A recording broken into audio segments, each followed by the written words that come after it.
본 방송에서 제공하는 투자 정보는 투자 판단에 대한 조언입니다.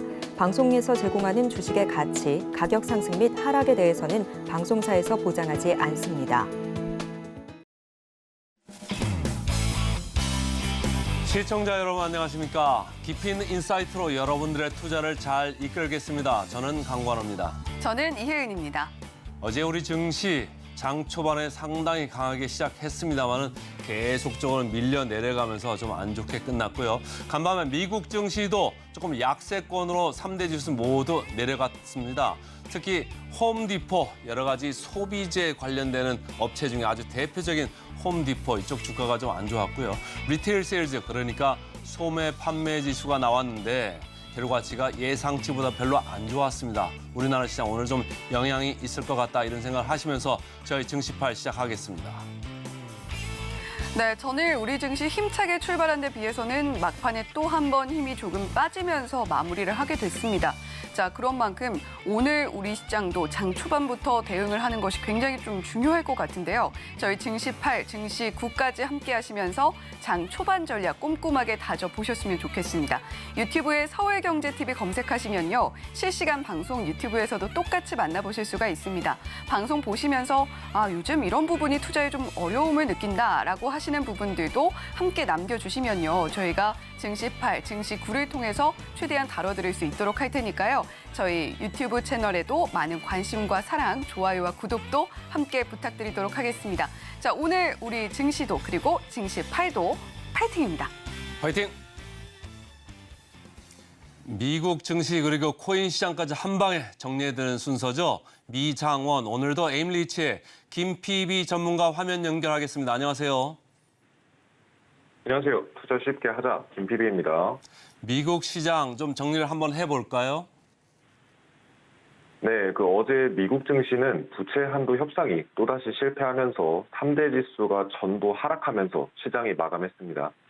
S&P 500의 경우엔 0.64%, 나스닥의 경우엔 0.18%, 다우지수 1.01% 하락하면서 시장이 마감을 했고요.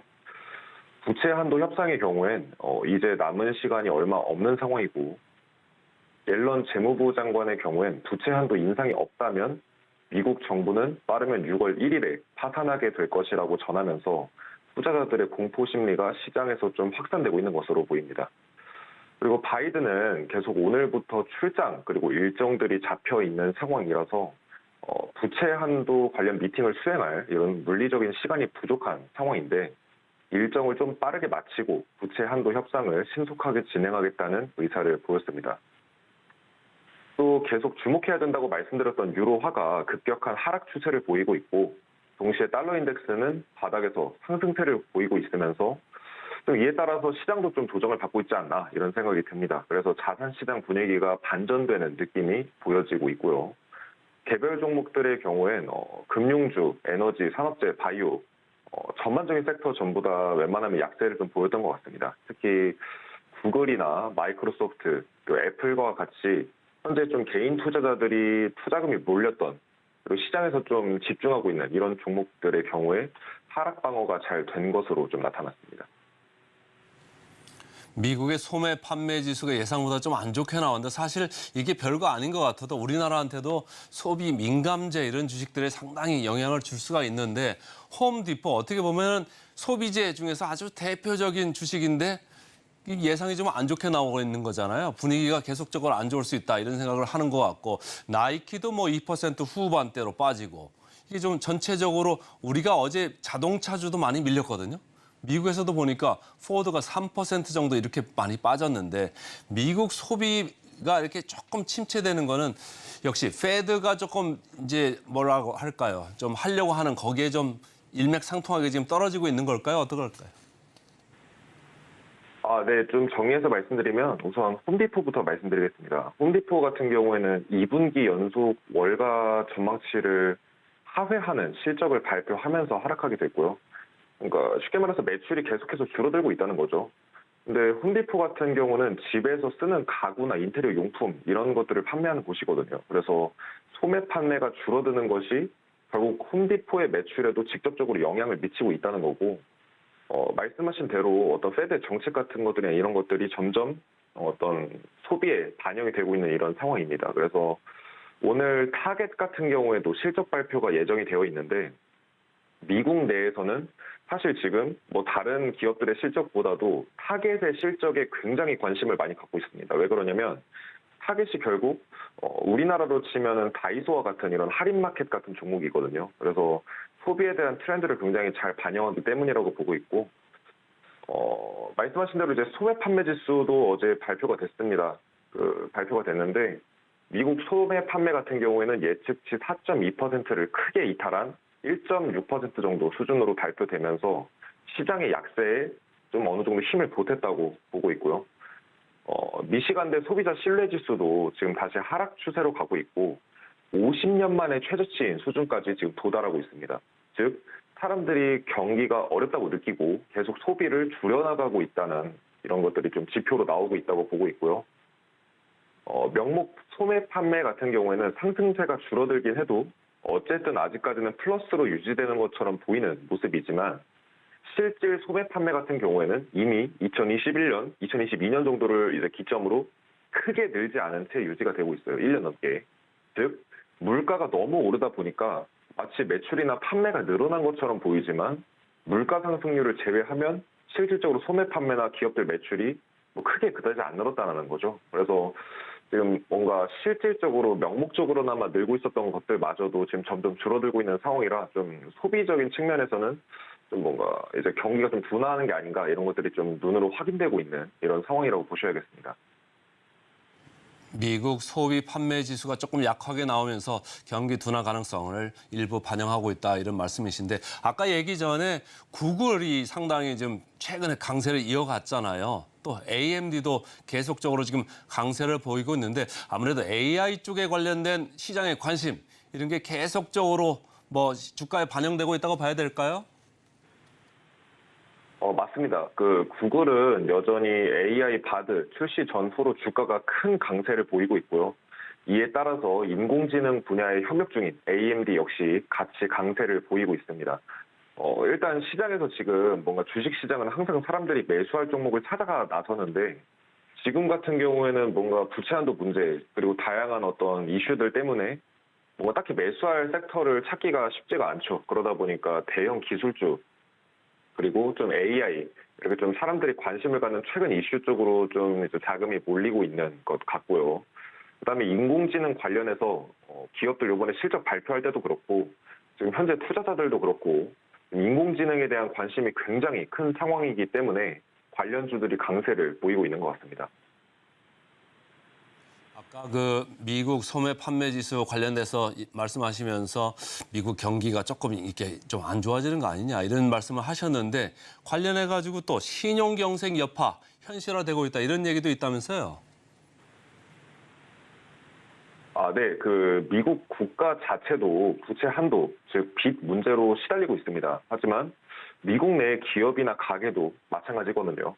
16일 현지 시간 기준으로 지난 48시간 동안 부채가 5천만 달러, 즉 한화로 약 600억 원 이상의 이제 부채를 갖고 있는 기업들 중에 주요 기업 7개가 파산을 신청을 했습니다. 빚을 600억 이상 질 정도면 규모가 절대 작은 기업이 아니죠. 마켓워치에서는 무디스와 S&P 이런 이제 글로벌 신용평가사의 데이터를 확인해 보면 기업들의 고통이 이제 막 시작이 됐고 올해 내내 지속될 것이다 이렇게 얘기를 하고 있다고 합니다. 그리고 금리가 아무래도 가파르게 오르고 있다 보니 부채가 많은 기업들이 리스크에 노출되어 있다 이렇게 보고 있는 것 같고요.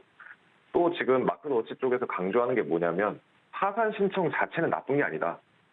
근데 기업들의 파산 신청이 증가하는 것 자체가 좀 경제의 스트레스가 증가하고 있다고 분명히 보여주는 것이다. 이렇게 강조를 했습니다. 그래서 이런 고금리 기조에서는 기업 매출 규모에 비해서 빚이 많은, 즉 부채 비율이 높은 기업들이나 뭐 이익에 비해서 빚이 많은, 특히 기술주 중에서도 대출과 투자금으로 먹고 사는 기술 기업들이 많거든요. 이런 기업들은 특히 투자 리스크가 높을 수가 있습니다. 그래서 제가 한번 기업들 파산이 지금 어떻게 되고 있나 한번 규모를 찾아봤는데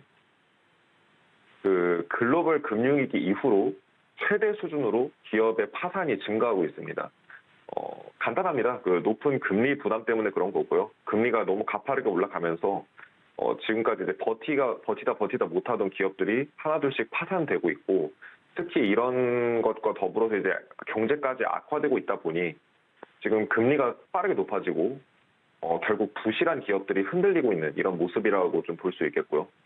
이럴 때일수록 현금 보유량이 회사 규모 대비해서 넉넉하고 또 저평가된 종목들, 경제 침체에도 탄탄하게 버틸 수 있는 산업군들 이런 쪽을 좀 공략하는 게 좋지 않을까 이렇게 좀 생각이 들고 실제로 현재 주가 지수가 몇 달간 많이 올랐습니다. 근데 전부 애플이나 구글과 같은 이런 대형주에 매수세가 몰렸을 뿐이지 거의 대다수의 종목이 모멘텀이 많이 죽었거든요. 그래서 구체적으로 좀 부채 비율이 높지 않고 현금성 자산을 많이 가진 이런 회사들이 시세 방어력이 좀 높을 것 같고요. 좀 이 부분도 한번 보여드리겠습니다. 그 기관, 개인, 인덱스 펀드, 헤지 펀드 자금 흐름을 좀 이제 최근 이제 1년 동안 자금 흐름이 어땠는지를 좀 보여주는 표인데 기관들이 좀 대량 매도를 했어요. 그리고 인덱스 펀드와 헤지 펀드만 매수세가 들어왔고 개인들도 자금이 그렇게 유입이 많이 되진 않았습니다. 그럼 도대체 왜 시장이 상승했을까? 우리가 생각했을 때는 기관들이 매수하고 이러면 시장이 올라가야 되는데 기관들이 이렇게 팔아야 되는데도 왜 시장이 올랐을까? 자, 인덱스 펀드로 유입되는 초보 개미들 그리고 변동성을 이용한 헤지 펀드들의 공격적인 매수세가 좀 이어졌었고 게다가 플러스 알파로 콜옵션 물량이 엄청나게 많았습니다. 그러니까 개인 투자자들이 현물로 주식을 매수하는 게 아니라 콜옵션이나 이런 선물 같은 파생 상품을 통해서 매수를 했기 때문에 뭔가 100만 원만 있어도 시세에는 200만 원, 300만 원 매수한 것처럼 효과가 나오거든요. 그러다 보니까 콜옵션 쪽에 이제 매수 물량이 몰리면서 시장이 좀 상승하지 않았나 싶고요. 지금 콜옵션 베팅 물량 같은 경우에는 이제 거래대금을 기준으로 미국 역사상 최고 수준입니다. 그러니까 많은 사람들이 이렇게 투기적인 베팅을 한다는 거죠. 비트코인 또한 콜옵션이 장난 아닌 상황이고요. 연초 전후로 약간의 경기 회복세에 더불어서 콜옵션의 파생 상품 시장, 매수세, 그리고 매수 심리 여러 가지가 합쳐지면서 큰 상승을 만들어낸 상황이라고 저는 보고 있고 사야 된다, 팔아야 된다 이런 것들을 떠나서 최근 매수 주체별 트렌드가 어떠한지를 좀 알 수 있는 이런 시황 정보라고 보시면 되겠습니다. 방금 콜 옵션 말씀하셨는데 주식이 상승을 기대하는 투자가들이 정해진 가격에 미리 좀 사는 거잖아요. 권리를 사는 거잖아요. 조그만 마진만 가지고 말이죠. 이게 뭐 상당히 레버리지가 커가지고 잘 기대에 맞게 이렇게 주가가 올라가면은 돈을 엄청나게 벌 수 있는 건데 거꾸로 주가가 떨어지면 엄청나게 손해를 볼 수 있는 거잖아요. 2차 전지 최근에 보면은 우리나라도 마찬가지인데 신용 잔고가 엄청 많은데 계속적으로 지금 반대 매매 나오고 있거든요. 그래서 콜 옵션이나 레버리지나 다들 좀 리스크 매니지먼트, 위험 관리를 좀 해야 되겠다 이런 생각을 좀 하면 좋을 것 같고요. 미국 코인 시장 전체적으로 좀 어떻게 끝났습니까? 네, 그 암호화폐 시장의 경우도 증시 하락에 따라서 조정을 좀 받은 모습이었습니다. 비트코인의 경우엔 24시간 동안 마이너스 1.29% 하락했고요. 이더리움은 0.08% 거의 보합 수준의 상승으로 마감을 했습니다. 그리고 리플은 1.72% 상승, 도지코인은 0.96% 약상승해서 마감을 했고요. 나머지 종목들은 대부분 조정 수준의 약세를 보이면서 이제 24시간을 보냈습니다. 암호화폐 시장의 경우도 최근 유로화가 하락하고 있고 부채 한도 문제 같은 이런 이슈들 때문에 약세를 보이고 있는 것 같고요. 지금 계속해서 상승하던 모멘텀을 깨고서 하락으로 전환하려는 이런 시도를 보이고 있다. 이렇게 좀 말씀드릴 수 있습니다. 그리고 1, 2주 안에 유의미한 상승세가 시장에서 나오지 않거나 현재 가격 구간이 더 깨져버리면서 하락하게 되면 시장의 하락 전환이 거의 확실시되는 이런 상황이기 때문에 그 부분이 좀 시장에서는 좀 이게 키포인트가 될 것 같다. 이렇게 좀 말씀드리고 싶고요. 최근에 암호화폐 시장의 거래 대금도 크게 줄었습니다. 이전 이제 미장원 방송에서도 제가 암호화폐 시장의 거래 대금의 중요성을 계속해서 강조해드렸습니다. 이게 시장에 사람이 빠져나가는데 시장이 계속 오를 수는 없거든요. 그간 이제 옵션 투기 자금 그리고 뜨거운 투자 심리 이런 것들로 이제 암호화폐 시장도 상승을 했는데 사람들도 빠져나가고 투자 심리도 식어가고 이러다 보니까 시장이 하락하는 거라고 이렇게 보시면 되겠습니다. 그래서 미리 이제 이전 방송에서 언제 해드렸던 이런 내용들대로 쭉 이제 시장이 흘러가고 있고요. 여기서 완전하게 시세 하방 전환이 이루어지게 되면 다음 가격의 목표는 비트코인 기준으로 전저점이었던 15K, $15,000 수준이라고 보셔야 될 것 같습니다. 네, 미장원 오늘은 여기까지 듣겠습니다. 지금까지 에임리츠의 김PB 전문가와 함께했습니다. 고맙습니다.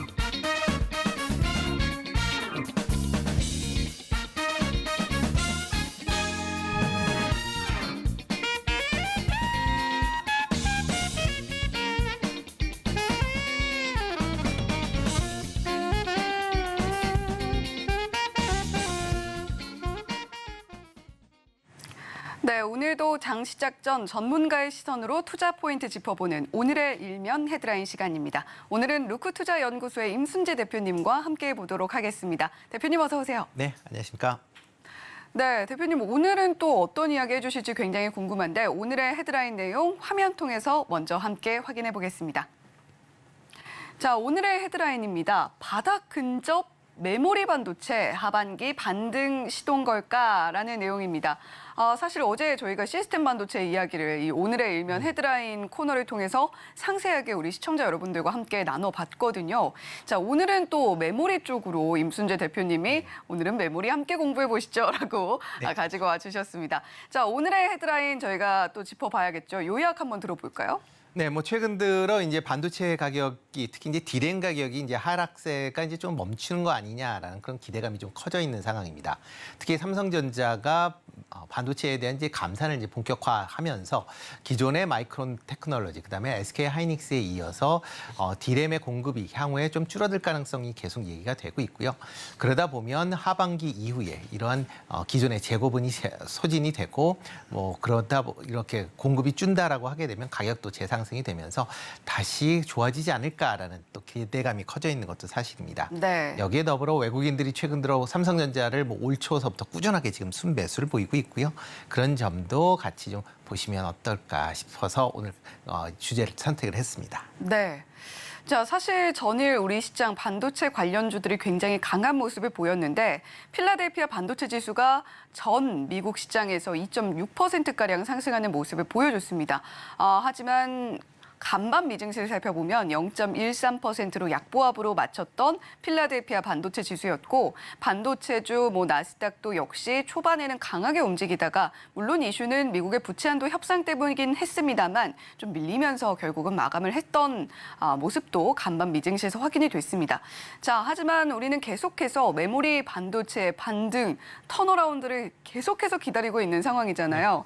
자, 지금 저희가 오늘 헤드라인은 결국 메모리 반도체 이야기를 해볼 텐데, 자, 지금 뭐 결국에는 디램과 낸드 플래시 이야기를 해야 될 것 같아요. 네, 그렇습니다. 뭐 메모리 반도체다라고 하게 되면 보통 제일 많이 생각하시는 게 디램과 낸드 플래시다라고 보시면 될 것 같고요. 네. 뭐 디램 같은 경우는 이제 세계 회사가 뭐 시장을 거의 다 하고 있다라는 거면 아실 거고요. 낸드 플래시 같은 경우도 지금 5개 회사 정도가 시장을 다 장악을 하고 있는 그런 상황이다라고 보시면 되겠습니다. 특히 이제 전일 같은 경우에 뭐 반도체 관련주들이 좋았었던 가장 큰 이유가 낸드 플래시 메모리 업체의 2위와 4위 업체가 합병을 할 것이다라는 그런 얘기가 나오면서 시장에서 이렇게 합병이 된다라고 하게 되면 낸드 플래시 입장에서도 향후에 공급이 축소가 될 수 있을 것이다. 그러면서 가격이 재상승을 한다라고 하게 되면 업황 자체가 개선이 될 수 있다라는 그런 이제 기대감이 반영이 됐다라고 보시면 될 것 같습니다. 특히 이제 낸드 플래시 관련돼서 이제 시장 점유율을 본다라고 하게 되면 지금 화면에 나오고 있는데요. 보면 지금 3분기, 그러니까 작년도 3분기 기준입니다. 네. 삼성전자가 뭐 31.4%로 압도적인 1등을 하고 있고요. 2위가 이제 일본의 키옥시아, 그다음에 3위가 SK 하이닉스, 그다음에 4위가 미국의 그 웨스턴 디지털이 되는 거고요. 그다음에 5위가 이제 미국의 마이크론. 그러니까 이렇게 이제 구별이 돼 있는데요. 네. 그 중에서 2위인 키옥시아와 그다음에 4위인 웨스턴 디지털이 합병을 하겠다라고 이제 발표를 했습니다. 이런 합병 관련된 얘기는 뭐 이번에 처음 나온 건 아니고요. 2020년도서부터 계속 좀 얘기가 나왔습니다. 그때서부터도 낸드 가격이 계속 하락을 하면서 향후에 이런 낸드 업체들에 대한 이합 집산이 있을 수밖에 없는 그런 상황이다라고 이제 생각들을 했고요. 그러다 보면 이제 양사가 다른 이제 세 개 회사는 전부 다 이제 D램을 같이 하는 회사인데 네. 두 개의 회사는 낸드만 하고 있습니다. 그렇기 때문에 양사의 이제 경쟁력 강화 차원에서 합병에 대해서 논의를 해 왔었는데 그게 뭐 예상보다 그렇게 진척 속도가 상당히 좀 더디게 진행이 됐고요. 특히 이제 키옥시아 지분 중에서는 SK하이닉스가 일부 투자한 지분도 있습니다. 네. 그렇기 때문에 더더욱 합병 여부가 아직까지는 조금 더 지켜봐야 되는 그런 상황 아닌가라는 생각이 되는데요. 네, 현재도 지금 양사 측에서 아직까지 뭐 구체적인 논의 사항은 아무것도 없다 이런 식으로 밝힌 상황인 것 같더라고요. 네, 그렇죠. 네, 뭐 대신 이제 시장에서는 기대하는 건 있죠. 만약 2위와 4위 업체가 합쳐진다라고 하게 되면 시장 점유율이 33%가 넘어갑니다. 네. 그렇게 되면 현재 1등인 삼성전자의 31%보다 추월하게 되기 때문에 향후에 그렇게 되면 낸드 시장에 이제 그 판이 좀 재편될 수 있다. 지각 변동이. 네, 그렇죠. 대신 이제 이렇게 이제 그 합병이 된다라고 하게 되면 상대적으로 SK하이닉스나 마이크론 테크놀로지가 상대적으로 조금 이제 격차가 좀 벌어지는 이제 3, 4위를 기록을 하다 보면 상대적으로 조금 이제 낸드 시장에서 위축이 될 가능성이 있다라는 또 그런 이제 생각도 같이 해보실 수가 있을 것 같습니다. 네, 저희가 뭐 D램, 낸드 플래시 이렇게 주로 메모리 반도체로 이야기를 합니다만 낸드 플래시 같은 경우는 또 D램보다는 기술 격차가 그렇게까지 중요하진 않다라는 이야기를 하고 있고 또 말씀해 주신 것처럼 공급단의 문제가 그러니까 공급이 좀 줄어들게 되면 가격이 다시금 상승할 수 있게 되는 이유가 결국에는 낸드나 D램 마찬가지겠지만 규모의 경제가 실현되는 게 상당히 중요하기 때문이잖아요. 네, 그렇죠. 그리고 또 하나가 이제 그렇게 과점화된 시장이게 되면 서로 이제 경쟁이 좀 그러니까 약화됩니다. 네. 그러니까 기존에는 이제 시장 점유율을 확보하기 위해서 서로 이제 뭐 피 터지는 그런 이제 이전 투구가 있게 되는데요. 만약 이렇게 이제 과점 시장화 된다라고 하게 되면 서로의 점유율을 어느 정도 인정을 하면서 수익성을 최대로 끌어올릴 수 있게끔 이제 유지가 될 수 있다라고 보시면 될 것 같습니다. 그러다 보면 업황에 대한 변동성이 상대적으로 좀 적게 이제 움직일 수가 있고요. 뭐 D램 같은 경우도 원래는 그랬어야 되는데 코로나 시기에 이제 전자 제품에 대한 수요가 급증을 하면서 D램에서 수요가 급증을 했습니다. 그러니까 그거에 대해서 좀 이제 반대적인 반사 이제 역 때문에 지금 최근에 이제 D램 가격이나 뭐 낸드 가격이 좀 가격이 많이 좀 하락됐다라고 보시면 될 것 같고요. 그렇기 때문에 만약 이번에 이제 바닥을 찍고 상승을 한다라고 하게 되면 뭐 과거와는 다른 그런 이제 진폭을 갖지 않을까. 그러니까 그러니까 가격이 올라간다라고 하게 되면 하락폭이 상당히 좀 제한될 수 있다라는 그런 기대를 또 같이 시장에서 갖고 있다라고 네. 보시면 되겠습니다.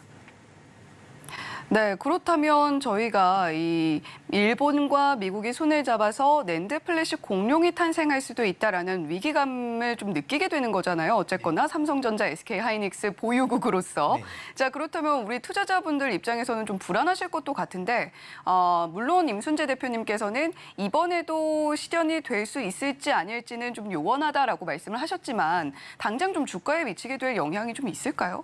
일단은 뭐 삼성전자 입장에서 뭐 1등을 뺏길 거 아니냐라는 그런 이제 우려감이 생길 수밖에 없죠. 낸드 시장에서는. 네. 그렇지만 뭐 크게는 걱정을 안 하셔도 되지 않을까라는 생각을 해보고 있습니다. 가장 큰 이유는 이제 삼성전자에서 이제 투자라고, 그러니까 현재 다른 이제 5개, 그러니까 아까 말씀드렸던 5개 메모리 회사들의 그 실적들이 상당히 좀 다 나쁩니다.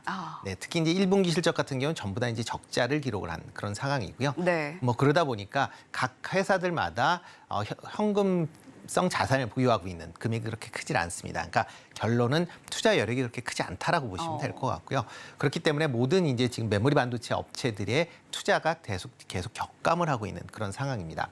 다만 이제 삼성전자 같은 경우는 그나마 다른 회사보다 충분하게 그 현금성 자산을 지금 보유하고 있는 그런 상황이고요. 뭐 100조 이상 지금 이제 보유하고 있다라고 얘기를 할 만큼 네. 충분한 현금을 보유하고 있습니다. 그렇기 때문에 만약 이렇게 뭐 합병 회사가 낸드 시장 1위를 한다라고 하게 되면 삼성 입장에서 보면 약간 공격적인 마케팅을 할 가능성도 있습니다. 다시 시장 점유율 1등을 차지하기 위해서. 네. 그럴 가능성이 큰 게 현재 합병을 하는 두 회사의 자금 사정이 이렇게 만만치 않기 때문에 공격적인 마케팅을 한다라고 하게 되면 삼성전자에 뭐 당연히 좀 이롭게 뭐 미칠 가능성은 충분히 있고요. 다만 이제 SK하이닉스가 만약 경우에는 이렇게 이제 경쟁이 격화된다라고 하게 되면 조금 불안해질 수 있다라고 보시면 될 것 같습니다. 뭐 그런 이유 때문에서인지 삼성전자에 대해서는 외국인들이 꾸준하게 지금 매수를 하고 있는 그런 상황입니다. 네. 특히 이제 올 초, 그러니까 전일 기준으로 지금 외국인의 이제 지분율을 보면 51.99%, 그러니까 52% 가까이 지금 증가를 했다라고 보시면 될 것 같고요.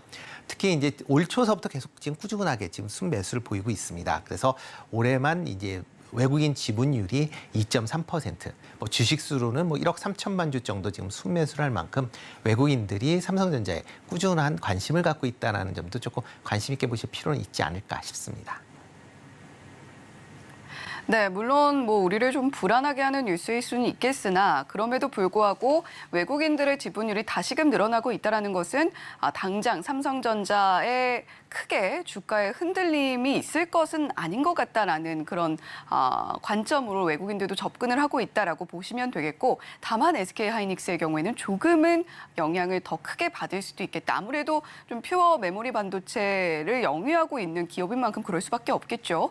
자, 그러면 오늘 투자 키워드를 또 포인트를 쭉 뽑아주신다면 어떻게 키워드 잡고 가보면 좋을까요? 네, 그렇지만 이제 뭐 긍정적인 얘기를 했으니까 네. 부정적인 얘기도 뭐 같이 드리면 과연 정말 바닥일까라는 이제 그런 이제 키워드를 좀 뽑아왔습니다. 네, 사실 많은 언론에서 이제 바닥이 정말 도래한 것 같다, 네. 고개 드는 것 같다 이런 이야기 하잖아요. 네, 그렇죠.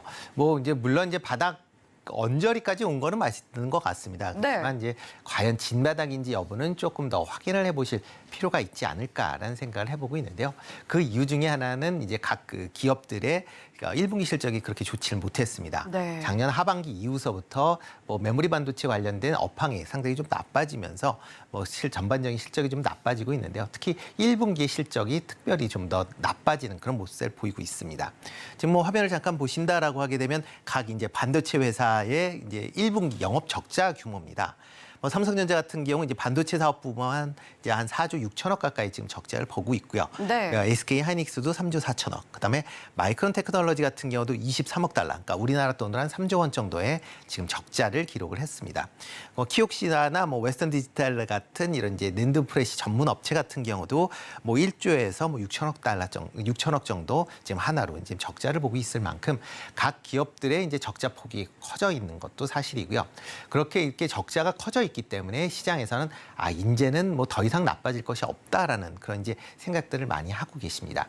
그렇지만 이 적자 규모가 커졌다라는 게 뭐 바닥이 언저릴 수는 있지만 이게 반등할 수 있겠느냐라는 부분은 또 차후적으로 생각을 해봐야 된다라고 보여지는데요. 네. 대표적으로 그 이유가 이제 재고 부분이 여전히 시장에서 상당히 좀 부담으로 작용을 하고 있다라고 보시면 될 것 같습니다. 재고 관련돼서 본다라고 하게 되면 지금 뭐 삼성전자 같은 경우에 작년 말 기준으로 이번 분기 기준으로 31조 9천억. 그러니까 한 32조 정도가 지금 재고 자산으로 갖고 있다라고 보시면 될 것 같습니다. 지금 네. 뭐 화면에 나오는데요. 그러면 전 분기 대비 한 10% 가까이 증가를 했습니다. 그러니까 어떻게 보면 삼성전자가 감산을 해야 하는 그런 이제 수를 둘 수밖에 없었다라는 그런 이제 보는 거를 이제 객관적으로 보실 수 있는 거고요. SK 하이닉스 같은 경우도 9.7% 정도 증가한 17조 원 정도를 유지를 하고 있습니다. 다만 이제 마이크론 테크놀로지 같은 경우는 작년 3분기서부터 감산을 시작을 했습니다. 그러니까 네, 다른 좀 회사보다 일찍. 좀 일찍했죠. 그러다 보니까 올해 같은 경우는 2.7% 정도 지금 감소를 한 그런 모습을 보이고 있습니다. 그렇지만 재고 자산은 여전히 10조 원을 넘을 만큼의 많은 이제 재고를 갖고 있다라는 게 부담으로 작용할 수밖에 없고요. 보통 이제 반도체 같은 경우 감산을 이제 시작을 한다라고 하게 되면 보통 그 해당 분기보다는 그 다음 분기나 다다음 분기서부터 그 감산 효과가 본격화될 수 있다라고 보시면 될 것 같습니다. 그렇기 때문에 감산에 따른 기대감은 여전히 크다라고 보여지긴 하지만 일단 감산한 이후에 한 1개 분기가 지난 뭐 2분기 말이나 3분기에 나오는 그런 실적을 보시면서 이런 반도체 업황에 대한 개선 여부를 확인해 보시는 것도 좋은 방법이 아닐까라는 생각을 해보고 있습니다. 네. 참 요즘에는 시장에 그 양치기 소년이 참 많다라는 생각이 듭니다. 지금 반도체도 업황 빙하기가 이제는 정말 끝나가고 있다라는 이야기를 들은 지가 좀 됐는데 아직까지는 눈으로 보이는 실적이 확인이 되지 않고 있고요. 물론 반도체 같은 경우는 주가가 뭐 선반영이 되기는 합니다만 그럼에도 불구하고 정말 눈에 띄는 성과를 보기까지는 좀 많은 인내심이 필요한 상황이 이어지고 있는 그런 형국입니다. 자, 그렇다면 저희가 이 M&A 이야기를 오늘 좀 주로 하고 있는데 이렇게 좀 업황이 계속해서 좀 부진하고 침체될 때마다 나오는 게 또 이런 M&A 이슈잖아요. 네, 그렇죠. 특히 이제 반도체 업체들이 지금까지 시장이 계속 성장할 때 가장 중요했었던 게 M&A다라고 보시면 될 것 같고요. 이런 이제 과거에 이제 디램 같은 경우도 지금 세 개사가 남아 있지만 과거에 중간에 계속 이제 M&A가 진행이 되면서 여기까지 왔다라고 보시면 될 것 같습니다. 네. 삼성 같은 경우는 특별한 이제 M&A는 없었지만 SK 하이닉스 같은 경우도 과거에 현대반도체와 LG반도체가 합병이 되면서 만들어졌다라고 보시면 될 것 같고요. 마이크론 테크놀로지 같은 경우도 그 외에 이제 미국이나 그다음에 독일, 유럽에 있는 여러 이제 반도체 업체들을 계속 M&A를 하면서 커졌다라고 보시면 되겠습니다. 낸드 플래시도 비슷한 그런 과정을 겪고 있는 그런 상황이고요. 특히 다른 이제 디램 같은 경우는 이제 치킨 게임이 이제 좀 격화됐었던 거고 낸드 분야는 상대적으로 좀 덜했었기 때문에 라고 보시면 될 것 같고요. 그렇지만 낸드 입장에서도 현재 5개 회사보다는 아마 최소한 3개 회사 정도로 아마 추가적으로 더 조정받을 가능성도 있다라고 개인적으로 좀 생각을 해보고 있습니다. 네. 그러다 보면 이렇게 메이저 그런 이제 공급사로 이제 재편이 된다라고 하게 되면 그런 이제 그 회사들의 이제 수익성을 최대한을 끌어들이기 위해서 아마 관련된 이제 수급이 조정이 될 걸로 예상이 되고 있고요. 그러다 보면 가격 변동성이 과거보다는 상당히 좀 줄어들게 되면서 기업 실적도 지금과 같이 들쭉날쭉했었던 거에서 좀 평탄화하는 그런 과정이 이어지지 않을까라는 기대는 해보고 있습니다. 네, 지금 낸드 시장과 디램 시장에서 공룡들이 탄생하게 된 그런 배경이 결국에는 업황의 부진이 좀 원인이 됐었었다. 과거에도 비슷했다라는 이야기를 해주셨고 낸드 시장에서도 지금 현재 이런 패권을 갖고 있는 기업들의 개수는 더 줄어들 수도 있다라는 가능성을 제시를 해주셨습니다. 자, 그렇다면 시장에서는 계속 이런 메모리를 영위하고 있는 기업들도 돌파구를 계속해서 찾아야 되는 상황인 것 같은데 그중 하나가 AI 반도체인 것 같아요. 자, 지금 SK 하이닉스 같은 경우는 HBM3 관련해서 1위를 달리고 있다 이런 그렇죠. 이야기가 나오고 있고 삼성전자 같은 경우는 하반기부터 준비를 하겠다. 마이크론은 아직 준비가 안 됐다. 이런 이야기가 나오고 있잖아요. 네, 맞습니다. 그러니까 고성능 이제 메모리 칩에 대한 이제 수요가 증가를 하고 있습니다. 그만큼 지금 이제 CPU와 그다음에 메모리가 이제 별도의 지금 기판으로 되어 있습니다. 네. 컴퓨터 좀 내부를 보시면 이제 그렇게 되어 있는데요. 그러다 보면 처리 속도가 다소 조금 차이가 있습니다. CPU의 처리 속도를 지금 메모리와 연결하고 있는 그런 이제 기판이 속도가 못 미치기 때문에 처리 속도에 대한 이제 그런 이제 렉이 발생할 수밖에 없는데요. 그렇기 때문에 이런 렉을 좀 줄이기 위해서 지금 그러니까 좀 더 가깝게 그러니까 CPU와 램을 좀 더 가깝게 하려고 하는 그런 이제 기술이 만들어지고 있고요. 그런 기술 중에서도 좀 더 많은 데이터를 한꺼번에 옮길 수 있는 그런 또 기술들이 계속 개발이 되고 있다라고 보시면 될 것 같습니다. 그 대표적인 게 이제 DDR5 램이거나 아니면 또 HBM3 그러니까 HBN이라는 이제 버전 그 종류인데 네. 그중에서 버전이 이제 3번째다라고 이해를 하시면 좋을 것 같습니다. HBN 같은 경우는 지금 삼성전자나 마이크론 테크놀로지도 같이 만들고 있는데 버전 3 그러니까 HM3 같은 경우는 지금 SK 하이닉스만 유일하게 양산을 하고 있다라고 보시면 될 것 같고요. 특히 이제 SK 하이닉스가 디램에서 어떻게 보면 새로운 돌파구를 찾기 위해서 HBM 쪽에 투자를 좀 많이 선행적으로 했었다라고 보시면 될 것 같습니다. 특히 엔비디아에서 나오는 이제 여러 GPU 칩들이 있습니다. 특히 AI에서 이런 GPU 칩이 상당히 현재는 중요한 역할을 차지하고 있는데요. 이런 이제 GPU 칩을 좀 더 구동을 좀 원활하게 하기 위해서 HBM 칩이 뭐 필요로 하다라고 보시면 될 것 같습니다. 네. 뭐 이런 이제 그러다 보니까 향후에 이런 그 AI가 발전이 될수록 이런 고 이제 대역대의 칩들의 수요가 증가할 수밖에 없다라고 보시면 될 것 같습니다. 뭐 HBM뿐만 아니라 DDR5 같은 경우도 기존보다 한 2배 가까이 처리 속도가 빨라진다라고 보면 그만큼 이제 컴퓨터가 할 수 있는 그런 이제 처리 용량이 커질 수밖에 없는 거고요. 그러다 보면 저희 그 사용하는 사용자 입장에서 보면 이렇게 최첨단 칩에 대한 수요가 지금보다도 더 커질 수밖에 없다라고 보시면 되겠습니다. 특히 이제 D램 내에서 보통 이제 그 세대가 바뀌게 되면 이제 중간에 기존 이제 칩들의 수요가 줄어들고 그다음에 신규 칩들이 수요가 증가하는 그런 이제 데드 크로스 라인이 이제 발생을 하게 되는데요. 아마 지금 예상으로는 아마 올해에서 내년 초 정도에 이런 이제 데드 크로스, 그러니까 골드 크로스죠. DDR5 입장에서 보면 네. 골드 크로스가 발생을 한다라고 하게 되면 향후에 DDR5나 그다음에 HBM 같은 그런 이제 고성능 칩에 대한 수요가 지금보다 더 증가할 것이다라고 생각을 하고 있습니다. 네, 결국에는 반도체는 점점 더 고성능, 저전력 쪽으로 이동을 할 수밖에 없는 것이고 그 부분이 바로 HBM 칩과 그리고 DDR5인 것 같습니다. 자, 그러면 저희가 사실 수혜해 볼 수 있는 섹터는 이미 좀 나온 것 같아요. 네. HBM, DDR5 영위하는 반도체 쪽이 뭐가 있을까를 보면 될 것 같은데 그렇죠. 자, 종목도 위주로 좀 들어보도록 하겠습니다. 네, 뭐 가장 뭐 만든다라고 하게 되면 첫 번째 생각하시는 게 뭐 삼성전자나 하이닉스다라고 생각을 하시는데요. 네. 일단 삼성전자나 하이닉스는 투자하실 때 아까 또 말씀드렸듯이 D램 재고량이 어떻게 되느냐를 한번 확인하시고 투자에 임하시는 게 어떨까라는 생각을 해보고 있습니다. 물론 가격대가 뭐 더 이상 크게 빠질 것 같지는 않지만 그렇다고 쉽게 예전에 가격 뭐 8만 원대로 다시 올라가는 거나 뭐 10만 원대로 다시 올라가기에는 조금 더 시간이 걸리지 않을까라는 생각을 해보고 있습니다. 그 대표적인 이유가 D램 가격이 여전히 뭐 부진한 가격이 좀 하락 인하를 하고 있는 그런 상황이다라고 보시면 될 것 같고요.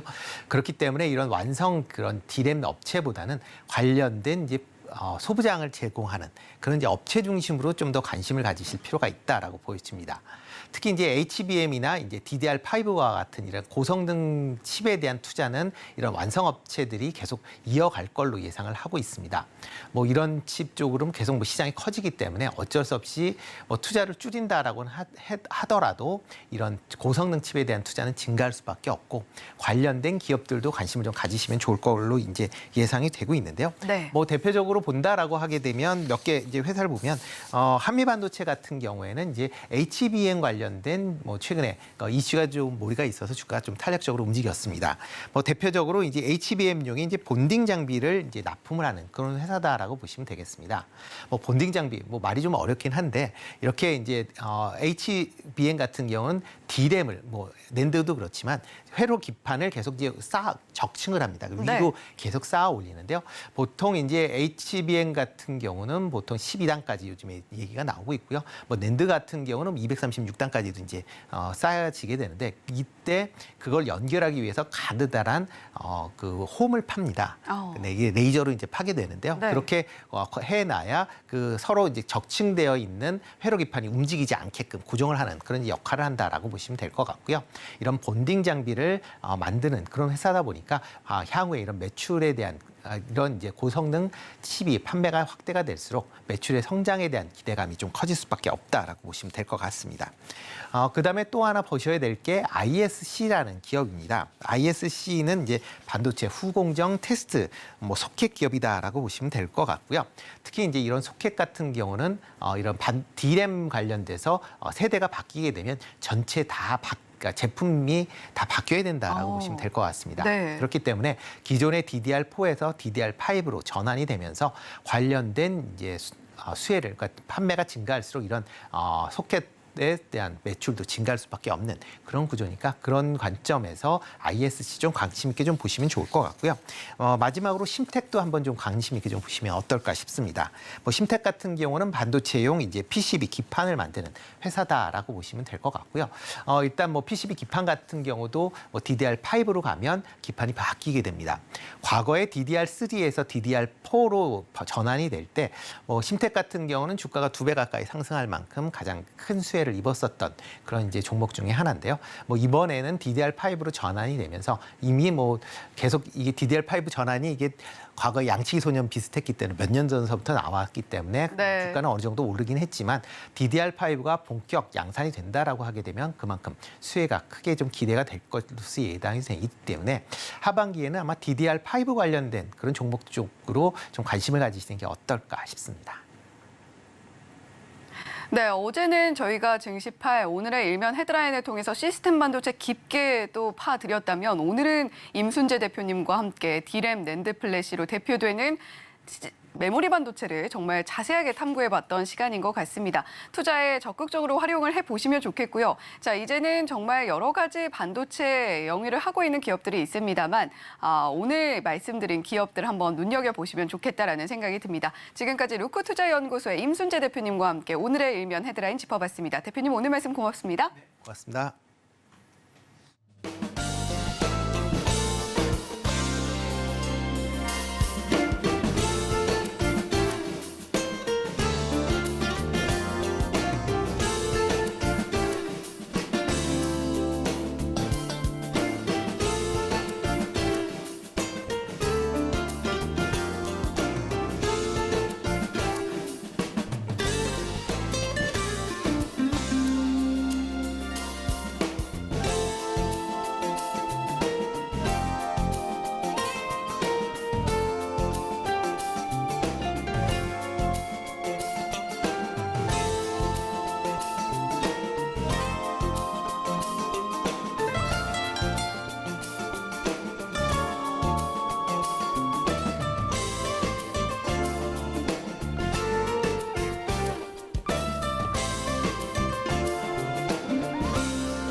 매일 아침 8시 반 저희가 센티멘탈 대 펀더멘탈 매일 두 종목씩 소개해드리는 코너입니다. 오늘도 어김없이 두 종목 가져왔고요. 자, 센티멘탈로 메커스 그리고 펀더멘탈로 대동 이렇게 두 종목을 말씀드리겠습니다. 시가총액들은 그렇게 큰 종목들은 아닙니다. 제가 보통은 시가총액 아주 큰 종목 위주로 많이 말씀을 드리는데 오늘은 둘 다 그렇게 큰 종목들이 아니고요. 개인들이 좋아할 수 있는데 최근에 개인들이 안타깝게도 조금 파는 것 같아서 좀 물량을 뺏기는 이런 종목들일 것 같습니다. 그래서 좀 뺏겼던 분들은 다시 한번 좀 생각을 해보셔도 좋을 종목이다. 이렇게 저는 생각을 하면서 센티멘탈 종목으로 메커스부터 말씀을 드리겠습니다. 이 제목을 보시면 데이터 센터 얘기도 있고 인공지능 가속기형 FPGA 수혜주다. 최근에 인공지능 관련해가지고 주가 좋은 전 세계적인 회사가 있죠. 바로 구글입니다. 구글. 그리고 AMD도 관련해가지고 주가가 괜찮습니다. 계속적으로 어제도 미국에서 장 빠지는데도 그쪽만 강세를 3%가량 이렇게 올라가면서 이제 주가가 끝났죠. 그래서 이 회사를 좀 보셔야 되는데 이 회사는 제조업체가 아닙니다. 유통업체입니다. IT 유통업체예요. 만드는 데가 아니고 그냥 물건을 해외에서 벤더에서 사다가 자기들이 재고 자산으로 가지고 있다가 국내사에서 원하면 갖다 파는 겁니다. 그렇기 때문에 재고 자산이 많이 쌓여 있다 이런 얘기는 수요가 그만큼 좋다 이런 얘기로 읽혀줄 수가 있는데 최근에 재고 자산도 많이 올라오고 있고 여기 좀 보시면은 이게 아주 중요한 얘기가 있어요. 반도체를 이용하려는 고객사가 재프로그래밍 자기들이 설계 변경을 좀 할 수 있다 이런 얘기도 하는 거죠. FPGA 반도체입니다. 자, 그다음 리포트를 보시면은 이 회사의 뭐 파트너는 이렇게 자일링스나 르네사스, 인터시얼, 마콤 이런 데가 있지만은 더 중요한 게 빨간 박스로 친 AI의 발전 이게 FPGA의 수요가 상당히 증가할 거다, 수혜가 될 거다 이런 쪽을 이 유안타증권에서도 지금 바라보고 있는 것 같고요. 여기 보시면 두 번째 줄에 하드웨어 설계 유연성 아까 말씀드렸죠. 프로그램을 다시 바꿀 수 있다. 고성능이고 저전력이다. 그래서 AMD하는 GPU와 함께 AI의 수요가 올라가는 거에 가장 수혜를 볼 수 있는 부분이다. 그래서 앞으로 매년 평균 14% 이렇게 성장을 할 전망이다. 이런 얘기를 하고 있는 거예요. 그래서 여러분들이 좀 주목을 하셔야 되겠다. 이런 생각이고 마침 그 1분기 실적이 나왔습니다. 1분기 실적 여기 빨간 줄로 제가 해놨죠. 매출액, 영업이익 전부 다 분기 최대 실적입니다. 그래서 여러분들이 좀 작지만은 좀 눈여겨봐야 될 이런 주식이 되겠고 투자 의견은 없습니다. NR, not rated라는 얘기고요. 아직 투자 의견은 없는데 괜찮으니까 리포트를 썼을 가능성이 좀 있습니다.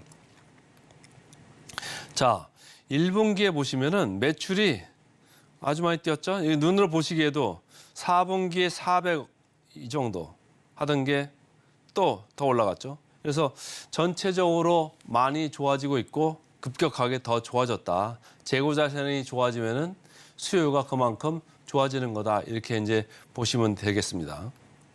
그래서 최근에 누가 사나 이렇게 봤더니 주가는 뭐 어제 6% 이렇게 올랐습니다만 전일에 많이 빠졌기 때문에 어제 6%면서 전 고점을 조금 이제 돌파를 하려고 추진하고 있는 거죠. 누가 샀습니까? 외국인도 조금 샀고 기관도 좀 샀고 그래서 개인이 좀 털렸다 이렇게 보시면 되는 거예요. 자, 20% ROE입니다. 20% 중반대거든요. 유통사가 뭐 이제 제조업체랑 달라가지고 유통사는 공장이 없잖아요. 그러니까 그게 뭐 실질적으로 시설 투자 이런 것도 안 하는데 마진이 상당히 좋습니다. 여기 영업 마진이 너무너무 좋아요. 18.7%고 당기 순이익률이 무려 15%입니다. 여러분 15%는요. 아주 좋은 마진이에요. 그래서 주가가 낮아서 사실은 제가 만약에 오너라면은 제가 이 회사 주식을 더 사겠습니다. 왜냐? 자기가 돈 버는 거에 비해서 너무너무 지금 주가는 싸거든요. ROE가 25%대다. 그럼 PBR은 2.5배 정도 가야지 사실은 적정입니다. 근데 지금은 1.0배 밑에 있거든요. 그래서 상당히 회사가 괜찮다. 그래서 저는 주가 재평가에 도전할 거다. 지금 전고점 근처에 와 있습니다만 제가 볼 때는 이걸 뚫을 수도 있다. 시가총액은 좀 작지만 여러분들이 좀 주목해야 될 주식 메커스 오늘 센티멘탈 주식으로 말씀을 먼저 드렸습니다. 그다음 펀더멘탈 주식이죠. 펀더멘탈 주식을 오늘은 대동 말씀드렸습니다. 대동은 트랙터, 콤바인, 이항기 이런 거 하는 회사예요. 근데 아니 21세기의 강행커 이런 회사를 뭐하러 추천을 하시나 이렇게 말씀을 하실 수도 있는데 그게 아니고요. 미국 시장에 작년부터 아주 들어가가지고 실적이 좋습니다. 그런데 미국 시장이 한 번 이렇게 들어가서 실적 좋은 게 아니고 두산밖에 생각하시면 돼요. 두산밖에 굴삭기인데 소형 굴삭기잖아요. 근데 여기도 마찬가지예요. 마력은 좀 낮은 마력대인데 지금 그 시장이 지금 괜찮아요. 그래서 여러분들이 생각하는 것보다 대동이 미국 가서 좀 잘 하고 있다. 이런 얘기를 오늘 말씀드릴 것 같고 성장의 열쇠는 수출이다. 이제까지는 한국에 있었으니까 한국에서 1등하면 뭐합니까? 성장이 안 되는데. 근데 성장의 키를 지금 해외에서 뚫고 있다. 그리고 영역이 확대되고 있습니다. 영역이 이바이크, 전기 오토바이죠. 이쪽으로 좀 가고 있고 둘째 모어 로봇. 잔디를 깎는데 로봇가 깎는 겁니다. 이런 것도 미국에서 잔디 많이 깎잖아요. 그래서 이런 것도 영역을 지금 확대하고 있다. 이런 얘기고 오른쪽 그림을 보시면 좋을 것 같아요. 우리나라가 잘하는 게 뭡니까? 가성비 좋죠. 가성비라는 게 제품 가격 대비 성능이 좋다는 거죠. 그리고 고객 친화 뭐 요구하면은 바로바로 고쳐줍니다. 우리나라 그런 거 되게 빠르잖아요. 그리고 시장 대응도 수요가 좀 이쪽으로 바뀐다 저쪽으로 바뀐다 할 때 매니지먼트가 빨리빨리 대응을 할 수 있는 이런 상태다. 그래서 제가 이름을 한번 앞에다 K를 한번 붙여봤습니다. K 트랙터 인기가 확산 중이다. 지금 미국 그 자기들 세그멘트에서는 미국 업체, 일본 업체가 앞에 있고 여기가 한 마켓 쉐어로 시장 점유율로 한 4위 정도 하는데 계속적으로 올라갈 가능성이 크다. 이렇게 보시면서 따라가면 좋을 것 같고 아까 말씀드린 전기 오토바이죠. 그리고 잔디 깎는 모어 로봇입니다. 외국인들이 안 사고 있다가 사 들어옵니다. 다시 매수를 재개했다. 주가 보시면은 크게 빠질 것도 없고 여기서부터 올라간다고 하면은 더 이제 저가 매수로 가능할 영역으로 저는 보고 있습니다. 그래서 절대 저평가 수준이다. 지금 밴드를 이렇게 보시면 뭐 크게 올라온 게 없죠. 그래서 주가도 아까 보신 대로 계속적으로 이렇게 밀려 내려왔기 때문에 절대 저평가 영역이다 이렇게 좀 보시면 되고, 자, 리포트가 유한타증권에서 하나 나왔길래 이쪽 리포트를 아마 제가 이제 많이 봤는데, PER 하단을 적용했다. PER라는 거는 동종 업체, 관련 업체의 평균인 거죠. 그래서 7배 정도 PER에 7배를 지금 이제 봐주는 건데 더 봐줄 수도 있습니다. 근데 이 회사는 이제 7배 정도로 본 거고, 그거에 따르면은 목표 주가 계율이 36%다. 제가 볼 때는 괜찮습니다. 그래서 오늘은 센티멘탈로 메커스, 펀더멘탈로 대동 두 종목 말씀드렸습니다. 네, 요즘 여러모로 시장이 개장 직후와 또 마무리 시점과 좀 다른 모습으로 움직이고 있는 요즘입니다. 자, 그런 만큼 오늘 말씀해 주신 센티멘탈, 펀더멘탈 종목 메커스와 대동 오늘 시장에서도 한 번 더 주목해 보시면 좋겠다는 생각이 들면서요. 자, 이어지는 증시 구도 함께해 주시길 바랍니다. 본 방송에서 제공해 드리는 정보는 투자 판단에 대한 조언일 뿐 해당 종목의 가치와 수익률을 보장하지는 않습니다. 잠시 후에 돌아오겠습니다. 시청해 주신 여러분 고맙습니다.